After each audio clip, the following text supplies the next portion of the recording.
السلام عليكم ورحمة الله. اليوم إن شاء الله جبت لكم وصفة سهلة وصحية رائعة بمعنى الكلمة. ديسها الكلام توجدوها للعشاء أو الغدا، لما لا كتجي زوينة بزاف، اقتصادية، في دقائق إن شاء الله توجدوها.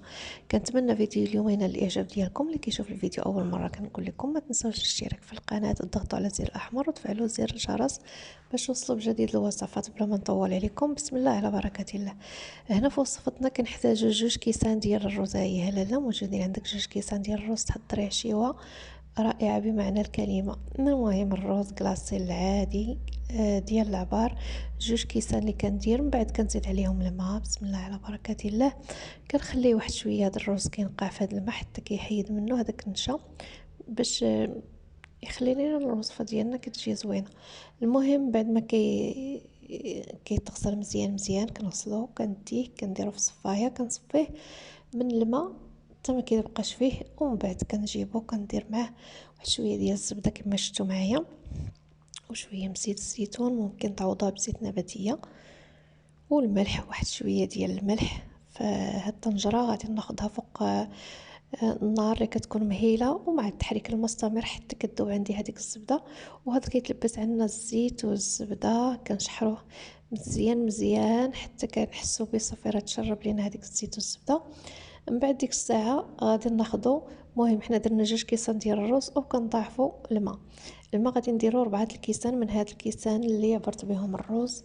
صافي هنايا الرز نشف كما شفتوا معايا، او شرب هذيك الزبده والزيت.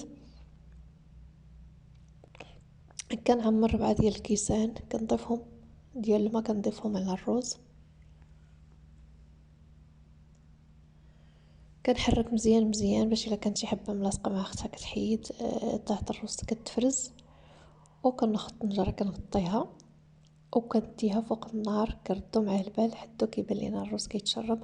المهم 15 ديال دقيقه في الكوكوط. الا درتو في الكوكوط 10 ديال الدقائق ما تفوتوا ليه، وماكسيموم حتى ل 15 دقيقه. هادي غادي يولو يطلبوكم على الرز باش توجدوه ليهم. كنا كنعرفوا الرز فيه فوائد اللي هي صحيه بزاف بزاف. المهم هنايا كيطيب، هنايا كانت عندي هذيك البليصه ديال الغلاقه ديال الطنجره مفتوحه، درت عليها واحد الكاغيط، خليتها تمايا حتى صافي طاب نشف كيجي بحال هاد الشكل هكا. الحبه كتجي مفروزه على اختها، كنخليوه على جنب وكناخذ مقله. المهم نتوما فاش كتكونوا كطيبوا، انا مع التصوير دابا كياخذ ليا الوقت.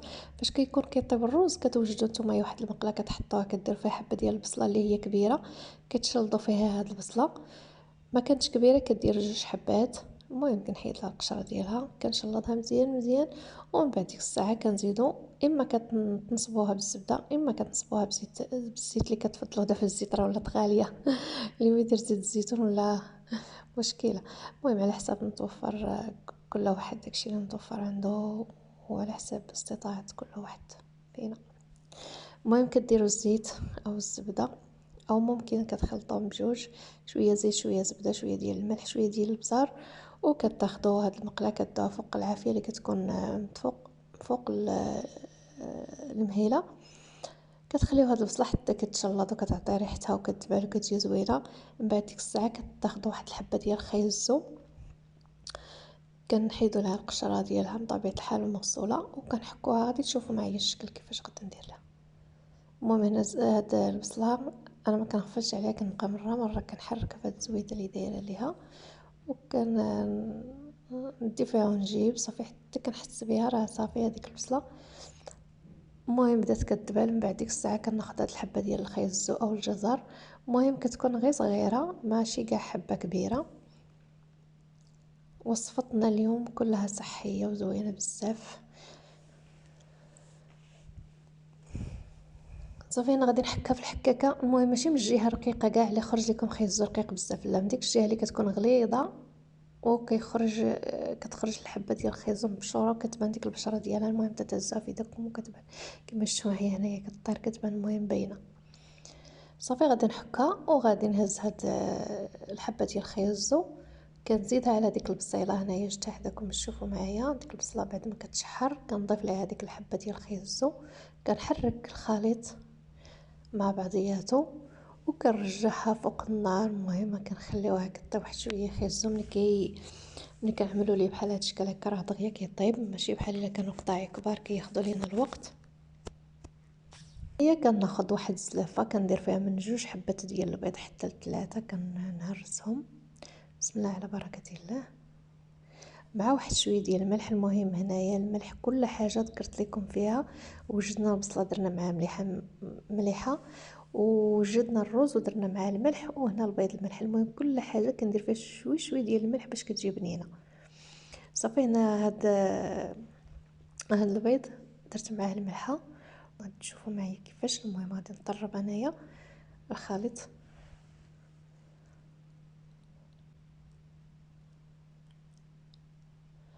هنايا كنديروا معلقه صغيره نص ديالها ديال هاد التحميره او البابريكا، وغادي نخلط مزيان مزيان. انا الا لاحظتوا معايا خلطت غير واحد شويه على حسب التصوير ووقفت. غادي نعاود نرجع نخلط مزيان حتى كتبان لي ديك هاد اللون كينسجم ديال التحميره ما كيبقاش عندنا باين دوك الكويرات. المهم كيتخلط عندنا مع البيض. من بعد كنجي لهذا الرز اللي وجدت كنضيف عليه هذيك البصله وهذاك خيزو. هذاك البيض خلطته مزيان مزيان، حكيت معاه واحد شويه ديال الفرماج. المهم حكيته رقيق مزيان.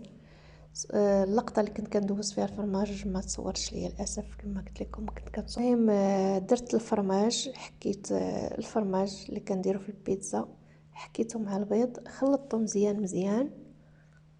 وهنايا كنضيفو الخليط ديال الرز مع البصله اللي سبق لي. حركت الرز مع البصله وخيزو اللي درنا مزيان حتى تنسجم. من بعد كنضيف ليه البيض وهذاك الفرماج اللي درنا، وديك الساعه غادي نخلطو مزيان مزيان الخليط ديالنا. غادي ندو فوق البوطه وغادي نبقاو عليه على التحريك المستمر حتى كنحسو بهذاك الرز نشف من البيض نهائيا. وراه كتجي الحبه مفتت على اختها وتيجي فيه واحد التعليكه وواحد المذاق يا سلام. ما نعاودش لكم، ملي تجربوا الوصفه عاد غادي تعرفوا القيمه ديالها. وصفه سهله بابسط المكونات ممكن تحضري عشيوتك. المهم هنايا بزاف منا في الليل كنحيرو في العشاء شنو غادي نوجدوا ليه. كنصحكم توجدوا هاد الوصفه. كاين بزاف كيكون الرز العادي والرز بالحليب. هنايا لالا بلا ما ديري فيه الحليب، كتجيبي غير هاد المكونات اللي ذكرت لك انايا. خيزو راه موجود عندنا في الدار اللي هي حبه وحبه ديال البصله وهاد البيض. وهنكي كتحصلي على وصفه يعني مغايره على الرز العادي اللي كنوجدو العشيوه ديالنا.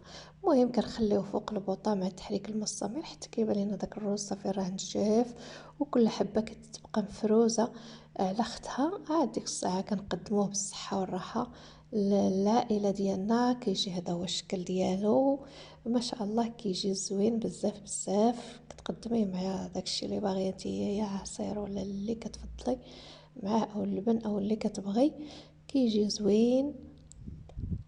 انا كنحاول نقرب لكم الصوره باش تشوفوا معايا. كيجي مفتت. انا حضرته للعشاء، كتكون الصوره في العشيه شويه ما بيناش او ما واضحاش. كنتمنى ان شاء الله تكون واضحه دابا فاش كنوريكم. هنايا نتلاقاو مع فيديو جديد ووصفه جديده كما العاده، ونتمنى الفكره ان شاء الله تعجبكم اللي هي فكره اللي هي سهله.